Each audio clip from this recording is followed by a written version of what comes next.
Marianne va sûrement avoir un avis assez fort sur le sujet. Moi, je pense qu'il y a deux choses d'abord. C'est qu'il faut se donner le droit à l'expérimentation et qu'on ne fasse pas des expérimentations sur toute la France.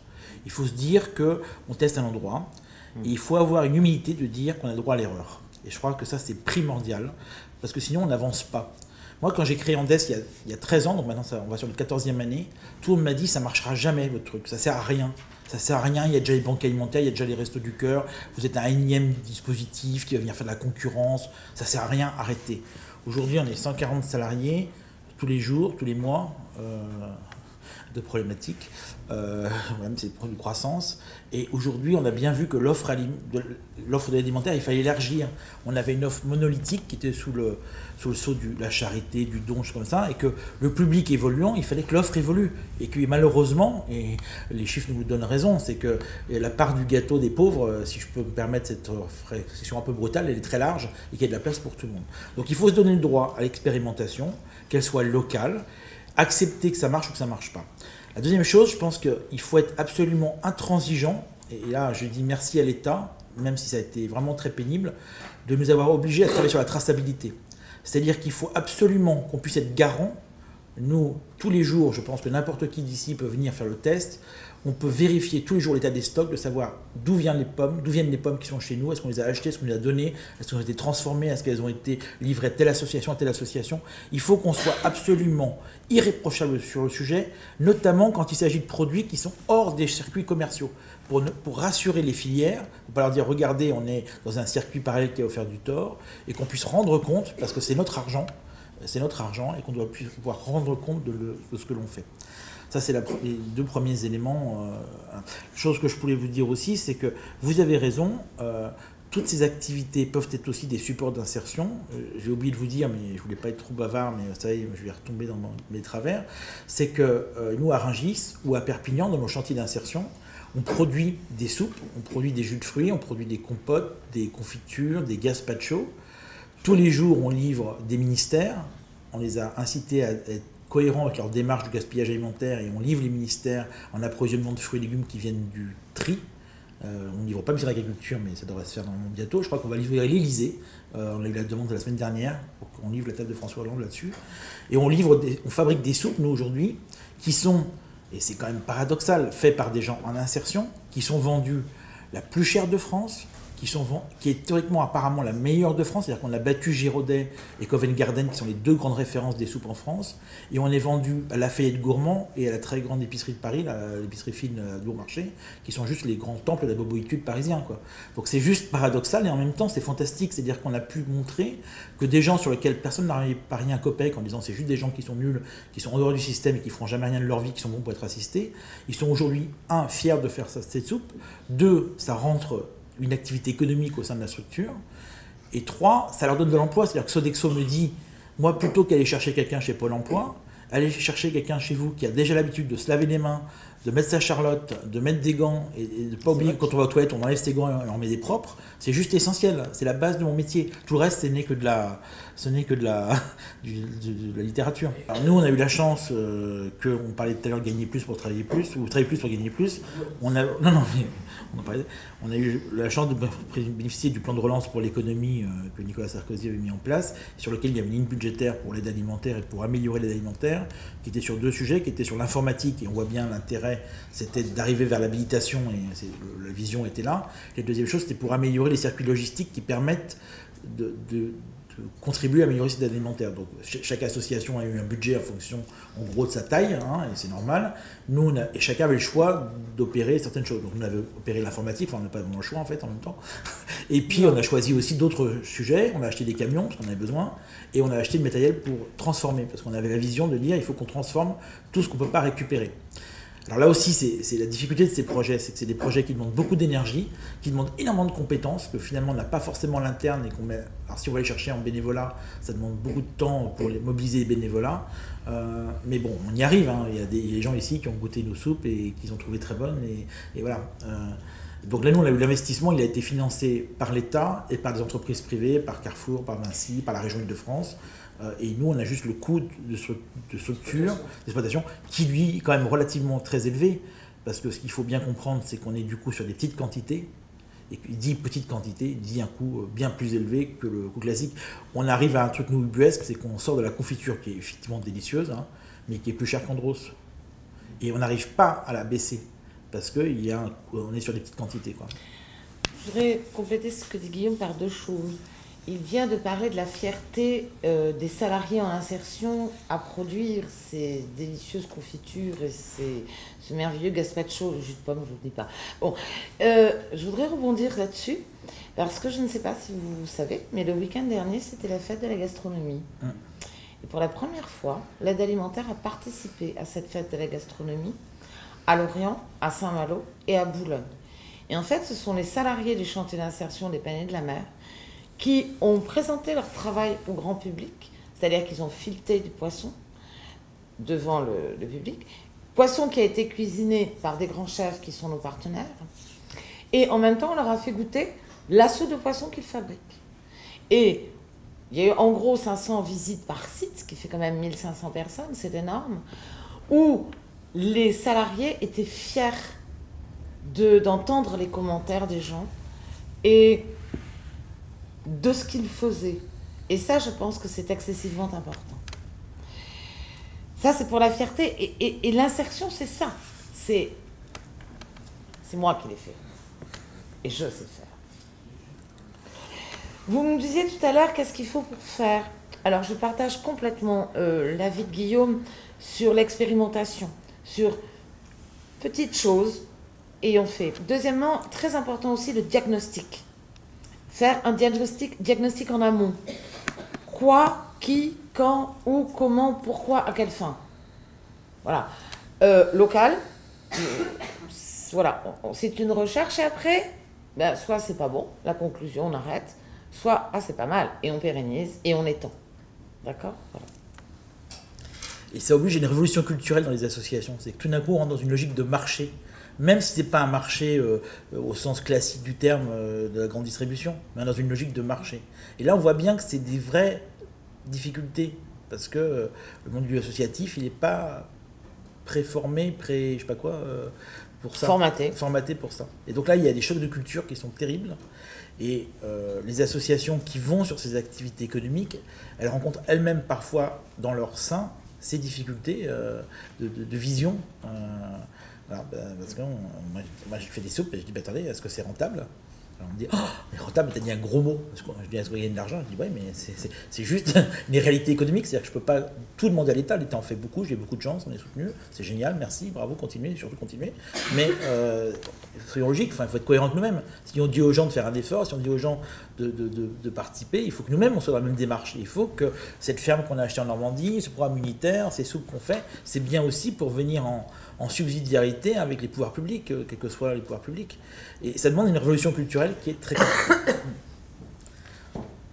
L'impression que dans le monde associatif, finalement, les gens disent « Ah, on nous pardonnera parce qu'on est gentil ». Voilà. Et ça, c'est la pire des choses. Et je pense que le pire danger du monde associatif, c'est le monde associatif lui-même.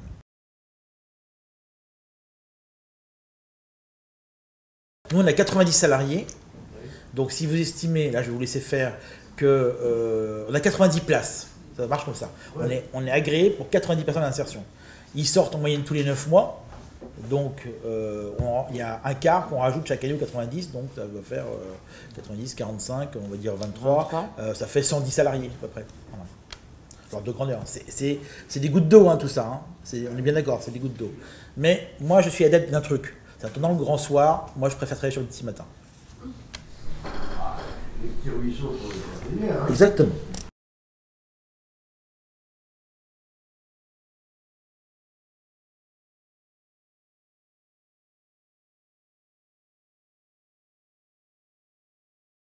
Et on retombe dans le travers de finalement ne pas adapter l'offre aux besoins de l'aide alimentaire. C'est-à-dire qu'on va finalement récupérer ce qu'on peut. Donc on va récupérer des sodas sucrés, des chips, parce qu'il y a des surstocks. Et alors qu'on sait très bien que, même s'il ne faut pas priver, qu'on a le droit de boire du coca, mais c'est une question de régulation, d'abus, et du coup on va retomber là-dessus.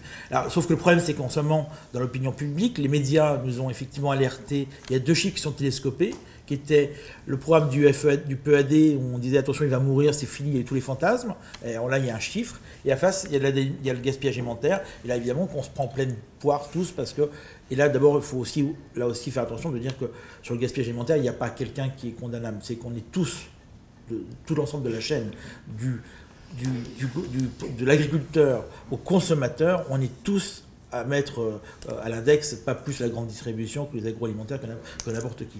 Et que du coup, effectivement, quand on a cette masse chiffrée de ce que représente le gaspillage, bah, naturellement, on dit bah, il n'y a qu'à battre chez les deux. Et ça, c'est la pire des choses. C'est très important ce que tu viens de dire, c'est-à-dire que le gaspillage alimentaire, on va éviter de jeter à la poubelle. Mais la personne qui recourt à l'alimentaire n'est pas une poubelle. Voilà. D'accord ? Donc il ne va pas se substituer. C'est pas une poubelle bipède. Voilà, c'est non. Pourquoi pas, et je pense qu'on a été les précurseurs tant sur un GIS avec Andes avec les peignets de la mer, mais pas n'importe quoi, pas n'importe comment, et à la condition que la personne veuille bien, parce qu'elle est consommateur, et que je ne lui ferai pas manger, parce que moi je ne mange pas, parce que je ne le veux pas, et si elle l'aime pas. Voilà. Et c'est pas... Quand même, ils exagèrent, on pourrait dire merci avec ce qu'on leur donne. Moi, je dirais pas merci quand on m'a servi de la merde. Voilà. Je suis très mal. Comment ? C'était le même problème avec la viande de cheval. Bien sûr. Est-ce qu'on devait donner ou pas ? Complètement. Nous, mais non, refusé, on me l'étiquette bien gros, viande de cheval. Et les gens, en toute connaissance de cause, disent j'aime la viande de cheval ou j'ai envie de manger de la viande de cheval. Merveilleux. Je ne veux pas de viande de cheval. Voilà. Et bien, ils ne le prennent pas. Mais on a le choix. Le problème, c'est que les pauvres, ils sont dans un choix contraint. Oui. Hein, moi, si je vais chez Leclerc et que je vois une vitrine où c'est marqué promotion 50% sur les steaks hachés parce qu'il y a des laissés de jour, c'est mon choix personnel. Je me dis, oh, bah, ce mois-ci, il faut que je paye mes impôts, je pars au ski ou je sais pas quoi. Allez, je m'en fous, je vais manger des steaks hachés ce soir et je fais une économie. Mais ça, c'est mon propre choix de mon. Ma décision. Voilà. Avec les pauvres, on leur donne toujours ce qui reste au bout de chaîne. On leur dit, tu vas déjà être bien content de prendre ce qu'on te donne. Et ça, c'est juste terrible, quoi. C'est juste terrible. Et ça casse complètement la dynamique d'insertion. Hein. Comment voulez-vous être valorisé quand on vous dit tais-toi, mange et dis merci ?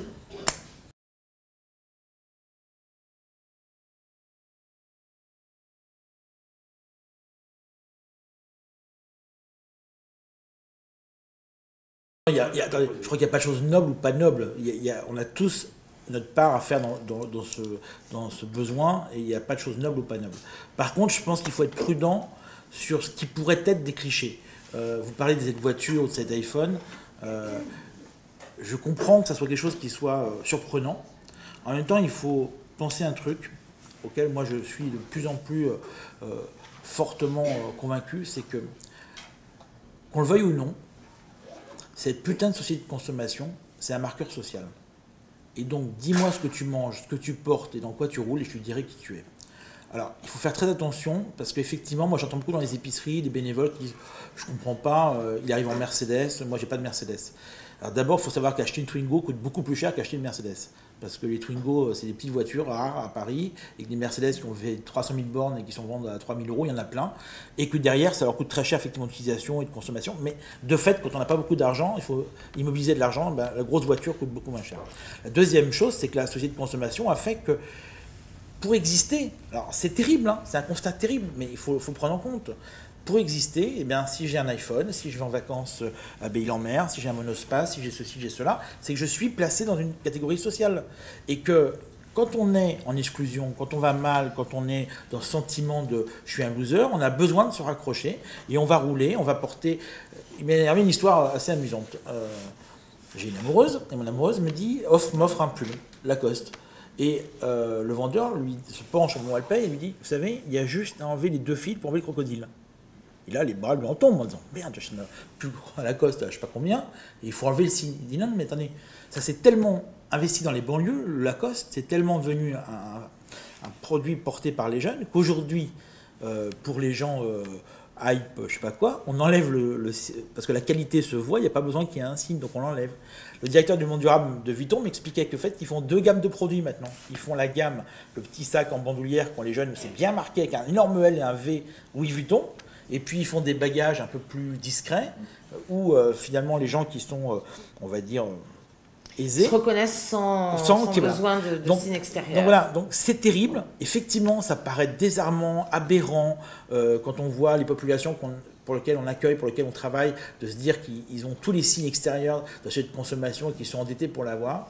Mais je pense qu'il faut faire très attention de ne pas être dans le jugement et de comprendre que dis-moi qui tu es, à tes yeux, aux yeux de tes enfants, de son entourage, qui a ce besoin-là. Voilà. Et vous n'avez pas répondu à la partie sur les petites structures qui font que de la distribution alimentaire. Mais elle est nécessaire. Elle est nécessaire. Il y a deux choses que vous avez dit de très importantes. La première chose que vous avez dit où je m'inscris en faux, c'est le pauvre bénévole. Je ne connais pas de pauvre bénévole. Je connais des gens remarquables, dont vous, qui vont donner de leur temps, qui vont retrousser les manches, qui vont porter les cajots, accueillir des gens. Et c'est pas toujours évident d'être confronté à la misère. Donc le coup du pauvre bénévole, voilà, non. Beaucoup de respect pour les bénévoles, ils sont brillants. Et ils sont brillants, c'est vrai qu'on exige peut-être beaucoup d'eux, parce que c'est eux le fer de lance. C'est grâce à eux que les choses vont se faire. Donc il n'y a pas de pauvres bénévoles. Il y a des gens engagés. Les petites structures, on va les aider lentement, calmement, posément, à faire mieux. Parce que lorsque vous dites qu'il y a un pauvre bénévole, c'est que derrière, peut-être, il n'est pas tout à fait satisfait de la façon dont il fonctionne. Eh bien, en avant, on retrousse ses manches, on va les aider à faire plus, à faire mieux, à faire comme ils réfléchissent, et voir où ça ne va pas, et faire ensemble pour que ça aille mieux. Et le troisième point, vous m'avez dit, ces denrées-là, on va les jeter parce que c'est des périmés. Et on revient sur le gaspillage. Que moi, j'aille dans le hard discount, où il y a la boîte de petits pois, dont la date limite de DLUO, optimale de consommation, est dépassée de 6 mois, c'est mon choix. Qu'on la mette à disposition gracieusement de celui qui revienne à l'aide alimentaire en lui disant, et en prime, si vous le souhaitez, attention, les DLO sont dépassés, mais si vous le voulez, vous pouvez les prendre. Oui. Maintenant, lui dire, tu prends ce truc-là parce qu'on peut le manger et que je le mangerai moi-même, non. De quel droit allez-vous faire manger quelque chose qu'éventuellement vous ne donneriez pas à vos enfants? C'est pas faisable, c'est pas audible. Donc, les dépasser, oui, si vous le voulez. C'est comme le cheval. En gros, en gras, DLUO, c'est-à-dire date limite d'utilisation optimale dépassée, au choix, à la volonté, mais sans obligation. Et expliquer ce que c'est qu'une DLUO dépassée et qu'est-ce qu'on risque. Parce qu'il y a tout le fantasme. De toute façon, il y a un consommateur sur 4 qui sait pas ce que c'est qu'une DLUO. En prime. Mais je crois que malheureusement, les gens qui recourent à l'aide alimentaire le savent mieux que les autres. Mais de là à l'imposer, c'est un non. Mais absolu. Vous avez quelqu'un qui est en otage et vous allez lui imposer quelque chose? Non, c'est pas faisable. Que vous, moi, on le consomme parce que, comme disait Guillaume, ce mois-ci, j'ai les impôts et que les pâtes, qu'elles aient 5 ans, 10 ans, 20 ans, on a retrouvé des grains de blé chez les pharaons, ils ont poussé. Donc après tout, si j'en faisais de la farine, je pourrais peut-être les manger, ils ont quelques millénaires. Bon, c'est pas grave. Voilà. Mais c'est mon choix, c'est ma décision. Maintenant, on m'impose de manger des pâtes qui ont 5 ans, allez vous faire voir. Et en prime, je les jetterai dans le premier caniveau. À que d'abord. À que je suis d'accord. Sauf les sardines. Parce que les sardines, plus elles sont vieilles, plus elles sont bonnes. Oui, mais ça aussi, il faut l'expliquer. La terrine de sanglier aussi, de chevreuil. Plus elle a mariné, meilleur c'est.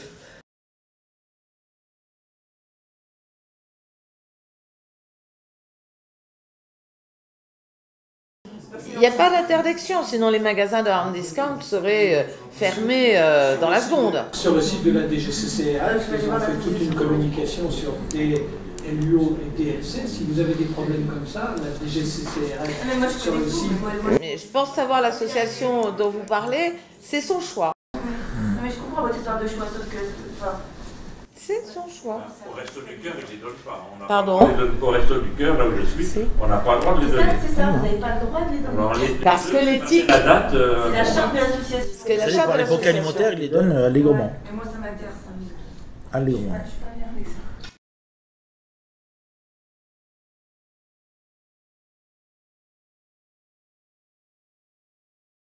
La difficulté quand on a justement ce genre de dons, c'est de savoir dire non. Parce qu'on va faire des dons de tonnes et de palettes de coca. J'adore le coca, une palette, le reste c'est non.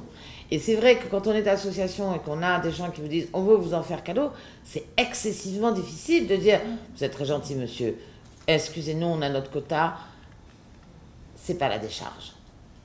C'est dur à dire ça. En revanche, et par contre, il faut le dire en disant, vous n'auriez pas par contre quelques carottes, quelques steaks hachés, quelques gigots qui traînent. Voilà. C'est dur quand on est associatif et qu'on a quelqu'un qui vient vous donner, de dire non, je préfère ça, ça je n'en veux pas, je suis désolée. C'est pas facile, hein.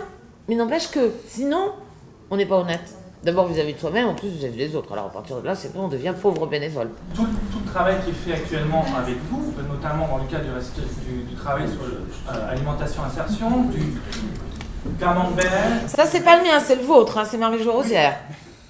Rendons à César ce qui lui appartient. Le travail qui est fait pour respecter au maximum, donc d'essayer d'ouvrir au maximum de l'approvisionnement, de chercher d'autres et de ne pas simplement effectivement accepter que du coca, que des chips, que des bonbons, même si la majorité quand on reçoit c'est pas du coca, c'est pas des bonbons, c'est pas des chips.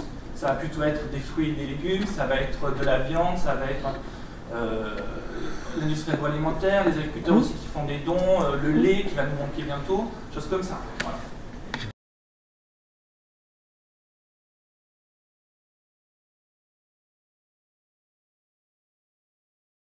Pas encore, ça va venir. Vous savez, c'est très amusant, moi j'ai reçu le dossier de l'aide alimentaire en 2004.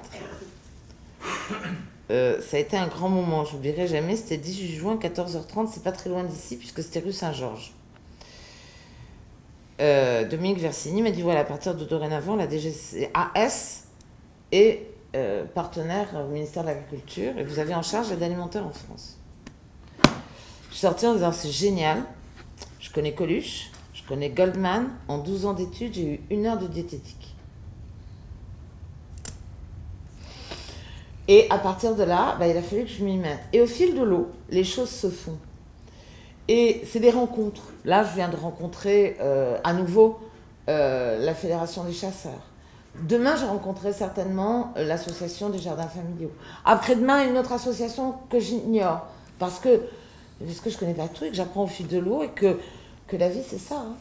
Et qu'on essaye de s'améliorer, on essaye d'imaginer. Je pense qu'il y a 10 ans, on n'aurait jamais imaginé qu'il y ait des chantiers de Rungis ou de Saint-Malo. Voilà. Mais si vous avez des adresses qui viennent nous voir, bienvenue au club. Il y a autre chose, un cliché qu'il faut faire tomber, c'est que le don, il faut avoir le courage de dire que le don coûte très cher. Très cher pour celui qui le reçoit. Voilà. Et que moi, je vois beaucoup d'entreprises qui me disent ah, on est super gentil, on vous donne. Je pense à un que vous voyez dans Paris partout, qui est ouvert jusqu'à minuit le soir et qui fait des trucs fraîcheurs, là, des supermarchés. Et nous, ils ont dit voilà, on vous offre tous vos produits à Paris à DLC -2. On leur a dit mais je leur ai répondu excusez-moi, fuck off, allez vous faire foutre. Je n'en veux pas. Je ne suis pas votre poubelle. Je ne suis pas là pour gérer vos excédents. Je ne suis pas là pour gérer la taxe de destruction que vous allez économiser en nous donnant et en vous faisant croire que vous êtes des gens très sympas. Ce n'est pas gérable. Voilà. Donc le don coûte très cher. La ramasse coûte très cher, ce que font les banques alimentaires tous les jours, même si on leur a offert leur camion, il faut mettre l'essence, l'assurance. Il faut charger, il faut décharger. Et même si des bénévoles et une armée mexicaine de bénévoles extraordinaires, voilà, ça coûte cher. Il faut les encadrer. Voilà. Et ça, il faut faire attention à ça parce que beaucoup d'entreprises ont tendance à penser de dire bon, on est gentil, on vous donne. Non, mais donner, c'est juste le début du problème en fait. Hein. Voilà, c'est pas la fin. J'ai mis le contraire. Non, mais il faut trouver le gagnant-gagnant. Moi, j'étais voir l'expérience que vous allez voir le 7 octobre prochain sur France 3, puisque à 20h30, il y a un prime sur le gaspillage alimentaire. Et donc, pour le tournage, j'ai été à Genève voir une association qui ramasse en triporteur dans Genève les produits venant des enseignes, mais des restaurants, des choses comme ça. Et en fait... cette association, et c'est génial, il faudrait qu'on soit un peu plus fort entre nous, les associations en France, ils font facturer aux enseignes la ramasse. Ah, c'est pas idiot, tiens.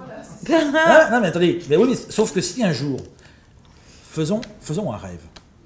Imaginons un jour que les 7... C'est très dangereux, c'est comme ça que Rungis est parti. Oui, c'est à Marseille, c'est faisons un rêve. Non, mais je vous écoute. Imaginons un jour que tout d'un coup, les 5-6 grands réseaux, alors on va dire les 4 grands historiques, Restos du Cœur, Banque Alimentaire, Scopia, Croix-Rouge, puis les petits poussets qui sont arrivés, c'est-à-dire la Panier de la Mer, Andes et puis Imagine 84.